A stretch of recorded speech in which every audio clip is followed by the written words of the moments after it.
1998 से कर रहे हैं आंदोलन की हिस्ट्री तो बहुत बड़ी है, लेकिन इस बार हमने 25 दिसंबर महाराजा सूरजमल जी के बलिदान दिवस से पीले चावल बांटना शुरू किया। पहली हुंकार सभा चनूतर भूतेश्वर मंदिर पर आयोजित की गई, जिसमें सर्वसम्मति से समाज ने फैसला लिया कि 17 तारीख से महापड़ाव शुरू करेंगे।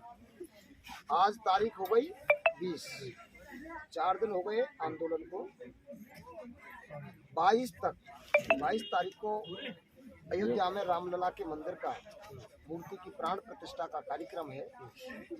इसकी वजह से हम जाट समाज पर कोई ऐसा कलंक का टीका नहीं लगाना चाहते। राम भक्ति ये कहें कि भाई हमको अयोध्या जाने से जाट समाज ने रोक दिया। दूसरा कारण है कि मुख्यमंत्री जी हैं, राजस्थान के जो मुखिया हैं वो भरतपुर जिले से हैं और हमारे परिवार के सदस्य हैं। 1 महीने का टाइम कंप्लीट लगभग पूरा हो जाएगा। 22 तारीख को 3 दिन बाकी रहेंगे, 25 से 22। 1 महीने का समय हमने सरकार को दे दिया। कल हमारे पास में वार्ता का संदेश लेके आदरणीय एसडीएम ललित मीणा और एडिशनल एसपी रघुवीर कविया जी आए। मुख्यमंत्री से वार्ता के लिए उन्होंने हमसे कमेटी के नाम मांगे, वो हमने सौंप दिए। अभी तक समय और स्थान तय नहीं हुआ है, लेकिन हमारी तरफ से जो हमारी रणनीति है वो हमने फाइनल कर दी है। 22 तारीख को 5 बजे तक, जब तक राम मंदिर का कार्यक्रम हो चलेगा तब तक ये आंदोलन शांति प्रिय रहेगा। उसके बाद की रणनीति क्या होगी वो संघर्ष समिति ने अंदर तय कर रखी है। 2017 का आंदोलन सरकार देख चुकी है, उससे पहले भी बड़े बड़े आंदोलन जाट समाज के सरकार ने झेले हैं।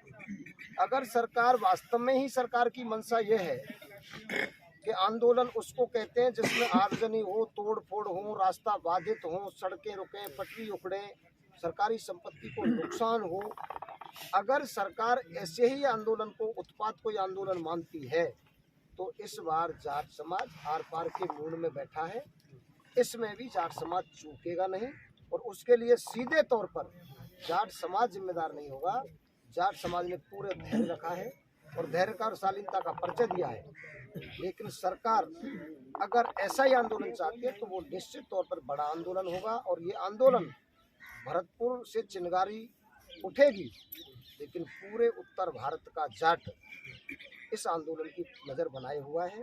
ये आंदोलन की चिंगारी अगर सुलगती है तो हिंदुस्तान के उत्तर भारत एरिया में बहुत बड़ा आंदोलन होगा, जिसको सरकार को समेटना भारी पड़ेगा। क्या वजह मानते हैं कि 1998 से ही आप लोगों का संघर्ष जारी है, लेकिन राज्य की सरकार मान लेती है, केंद्र में जाकर मामला वहाँ समाप्त हो जाता है, तो क्या देखिए मान रहे हैं?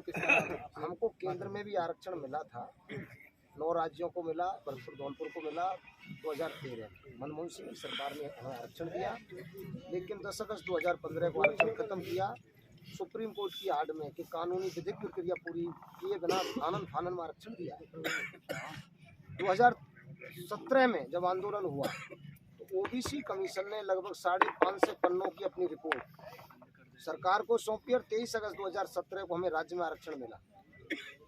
केंद्र के लिए जब फिर आंदोलन किया हमने 21 दिसंबर 2020 को खेड़ली मोड़ पर महापड़ाव कर गए। हाईवे जाम का अल्टीमेटम था 25 दिसंबर का। सरकार ने वार्ता को आमंत्रित किया, वार्ता हुई। सरकार ने 28 दिसंबर 2020 को चिट्ठी लिखी राज्य सरकार ने केंद्र सरकार को, और केंद्र का आयोग भी यहाँ संपर्क कर चुका है। हम भी ओबीसी कमीशन में माननीय मनोज राजौरिया सांसद जी के साथ 3 बार मिले हैं। थावरचंद गहलोत मंत्री थे, उनसे भी मिले हैं। अब तो ये सरकार की सूझबूझ पर है।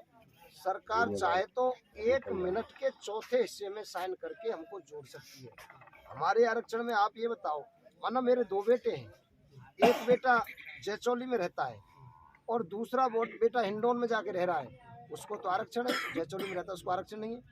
जातियां तो संविधान में है, लेकिन इस तरह का जो घिनौना बंटवारा है, घिनौना भाई भाई को अलग करने का जो सरकार की मंशा है, ये बिल्कुल न्याय संगत नहीं। कौन से संविधान में, कौन से कानून में लिख रहा है? ये हमारी सरकार हमें आरक्षण नहीं देना चाहती है तो हमें कोई कारण तो ऐसा स्पष्ट करके दे। हमने ओबीसी कमीशन की रिपोर्ट सारी पहुंच गई, केंद्र का ओबीसी कमीशन भी यहाँ सर्वे कर गया। सारी डॉक्यूमेंटली जो फॉर्मेलिटियाँ हैं वो हम सारी पूरी कर चुके हैं। अब तो सरकार की मंशा पर है। सरकार चाहे तो 1 मिनट में ये विवाद खत्म कर सकती है और सरकार नहीं चाहे तो ये विवाद इतना बड़ा बढ़ा सकती है कि पूरे उत्तर भारत में बहुत बड़ा बवाल मचेगा, जो कोई सपना भी नहीं देख रहा होगा। 2019 के लोकसभा चुनाव की भी बात आती है, बताया जाता है कि पहले बातचीत हुई, वार्ता हुई, उसके बाद मामला ये था कि वोट जो है उसके नाम पे यहाँ भरतपुर और भरतपुर ने दिया। देखिए, चुनाव में किए वायदे और शमशान माई आंसू झूठे होते हैं। चुनाव के समय पे क्या क्या वायदे करते हैं लोग। आज इस जो हमें ये नौबत आई है, हम ये आर पार की जो बात कर रहे हैं और बिना आरक्षण के हम यहाँ से नहीं हटेंगे, ये फैसला क्यों लिया है? इसीलिए लिया है कि पहले हम चोट खा चुके हैं, अब हम किसी तरह का विश्वास नहीं करेंगे। वार्ता किसी से करा लो, वार्ता से ही समाधान होता है, लेकिन अंतिम जो हमारी बात है, ये आंदोलन समाप्त यहाँ से होगा तो जब होगा जब हमें आरक्षण मिल जाएगा। नहीं, ये फर्श यहाँ आर पार के लिए बिछी है।